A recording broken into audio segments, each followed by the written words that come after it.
मेरे YouTube channel astro Naresh पर आपका स्वागत है। नमस्कार, मैं हूं नरेश कुमार। सबसे पहले उन दर्शकों का शुक्रिया जो पेज को सब्सक्राइब कर रहे हैं, वीडियो को लाइक कर रहे हैं और उसके ऊपर कमेंट भी कर रहे हैं।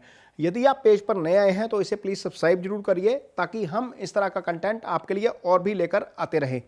बात हो रही है शनिदेव की। शनिदेव जो है उन्होंने 17 जनवरी को गोचर किया कुंभ राशि में। इसके साथ ही तुला राशि को जो है वो इसके ढैया से मुक्ति मिल गई और जो धनु राशि है वो 7.5 के प्रभाव से मुक्त हो गई।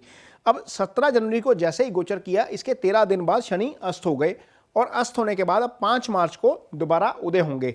उदय होने के बाद शनिदेव सबसे बड़ी जो काम करेंगे वो नक्षत्र परिवर्तन करेंगे।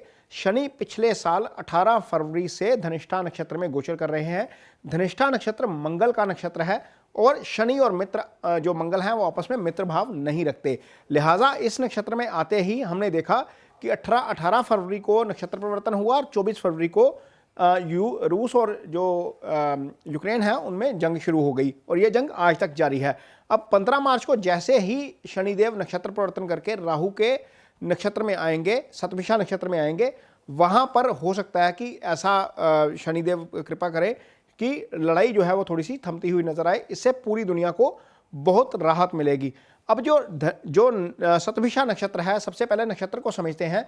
ये नक्षत्र ऐसा नक्षत्र है जहां से शनिदेव 30 साल बाद गोचर करेंगे और जब ये नक्षत्र में गोचर करेंगे तो शनि कर्मफल देंगे। अब कर्मफल कौन सा देंगे?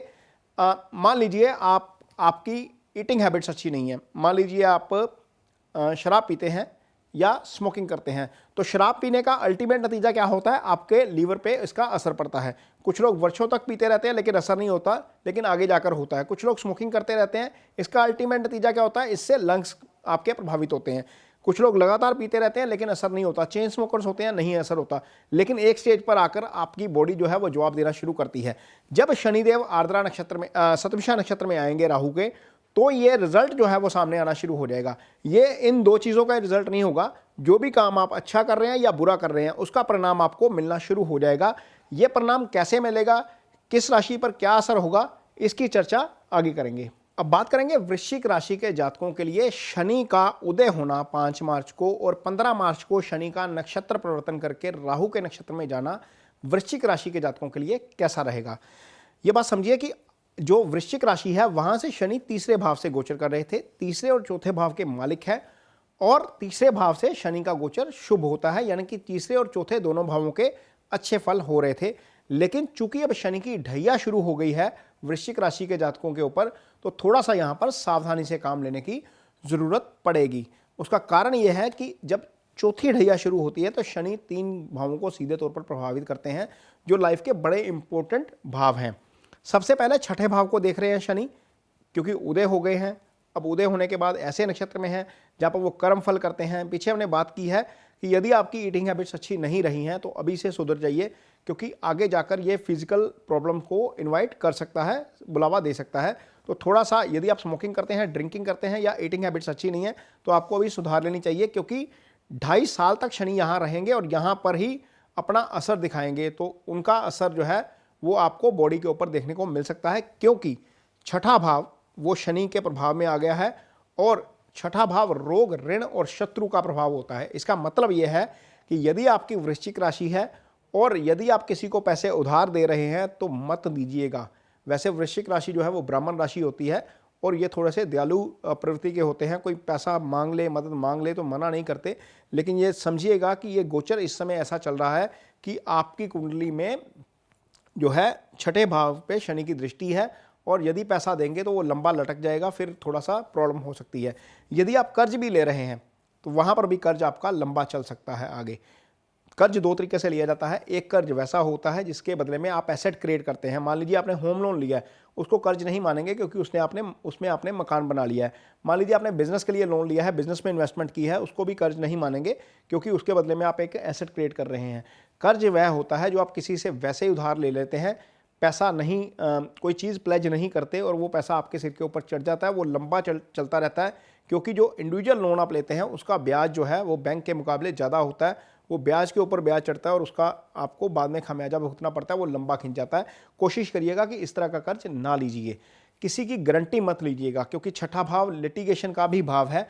यानी कि किसी की गारंटी लेंगे तो विवाद में जरूर फंस जाएंगे, यानी कि किसी के पचड़े में पड़ने की जरूरत नहीं है वृश्चिक राशि के जातकों को। अब शनिदेव की अगली दृष्टि जो जा रही है, सीधी 7वीं दृष्टि आपके कर्म स्थान के ऊपर जा रही है। कर्म स्थान के ऊपर शनि की दृष्टि होने से चीज़ें स्लो डाउन हो सकती हैं। यानी कि यदि आपकी नौकरी है, आपका जॉब है, आपका प्रोफेशन है, आपका कारोबार है, तो वहाँ पर एग्जीक्यूशन डिले के साथ होगी या चीज़ें आपके लिए बहुत ज़्यादा कंफर्टेबल नहीं रहेंगी। हो सकता है कि आपको बहुत ज़्यादा मेहनत कर रहे हो लेकिन आपको रिकग्नाइजेशन ना मिले, आपको उसका अच्छा रिजल्ट ना मिले। लेकिन ऐसा भी हो सकता है कि यदि आपका पिछला कर्म जॉब के ऊपर या कारोबार के ऊपर आपकी स्थिति अच्छी रही है तो आपको उसका बेटर फल मिल सकता है। लेकिन ओवरऑल स्थिति जो है वो शनि की ढैया के कारण थोड़ी सी स्लो डाउन हो सकती है। मैं ये नहीं कह रहा कि कारोबार खत्म हो जाएगा, मैं ये नहीं कह रहा कि नौकरी चली जाएगी। इसको पॉजिटिव तरीके से लीजिएगा ताकि आपका माइंड उस चीज़ के लिए प्रिपेयर रहे कि चीज़ें स्लो डाउन हो सकती हैं, हो जाएंगे नहीं, हो सकती हैं। और यदि आप इस चीज़ को समझ लेंगे और अपना एक्शन जो है वो उसके मुताबिक करेंगे, अपना काम जो है उसके मुताबिक करेंगे, तो हम इस चीज़ से बच सकते हैं। अब शनि की अगली दृष्टि जाती है, जब 10वीं दृष्टि है वो चंद्रमा के ऊपर जाएगी आपकी। चंद्रमा के ऊपर शनि की दृष्टि का मतलब यह है कि आप सुस्त हो जाएंगे, आप लेजी हो जाएंगे, आप काम को एग्जीक्यूट तरीके से नहीं करेंगे, आपकी टेंडेंसी ये हो जाएगी। ये शनिदेव का प्रभाव है, तो कोशिश करिएगा कि इससे बचिए, क्योंकि शनिदेव ने अपना प्रभाव दिखाना है। अब आपको पता लग गया कि ये प्लैनेटरी इंपैक्ट के कारण है, तो कोशिश ऐसी कीजिए कि आप आज का काम कल पर मत छोड़िए। मीन्स काम को लटकाना आपके लिए थोड़ा सा भारी हो सकता है। यदि आप लेजी रहेंगे तो उससे आपकी फिजिकल हेल्थ भी खराब होती है, आपका काम भी खराब होता है। समाज में या वर्किंग सेक्टर में या जहाँ पर भी आप काम कर रहे हैं वहाँ पर आपकी रेपुटेशन को भी जो है वो हिट होता है। तो वो चीज़ थोड़ी सी अवॉइड करने की ज़रूरत पड़ेगी वृश्चिक राशि के जातकों को। अदरवाइज शनि आपकी कुंडली में तीसरे चौथे भाव के मालिक हैं। चौथा भाव केंद्र का भाव है, तीसरा भाव अच्छा भाव नहीं होता। वहाँ के फल तो शनिदेव करेंगे यदि उनकी दशा या महादशा चल रही है।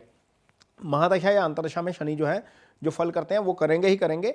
लेकिन यदि आपकी कुंडली में 6, 8, 12 की दशा चल रही है, यानी कि आपकी कुंडली में यदि शुक्र की दशा चल रही है या फिर मंगल की दशा चल रही है या बुध की दशा चल रही है, तो हो सकता है कि शनि का ये गोचर आपके लिए या उसकी ये ढैया आपके लिए ज़्यादा मारक साबित हो जाए। तो ये चीज़ जो है वो थोड़ी सी ध्यान में रखने की ज़रूरत पड़ेगी वृश्चिक राशि के जातकों को। पैसा उधार नहीं देना, ना ही किसी से उधार पकड़िएगा, किसी की गारंटी मत लीजिएगा। अपने कार्यक्षेत्र में थोड़ा सा एक्टिव रहिएगा और अपना लेजीनेस जो है वो मत दिखाइएगा कहीं पर भी, क्योंकि शनिदेव का प्रभाव ये जो है वो आप पर देखने को मिल सकता है। इसके साथ ही मुझे दीजिए इजाज़त। नमस्कार।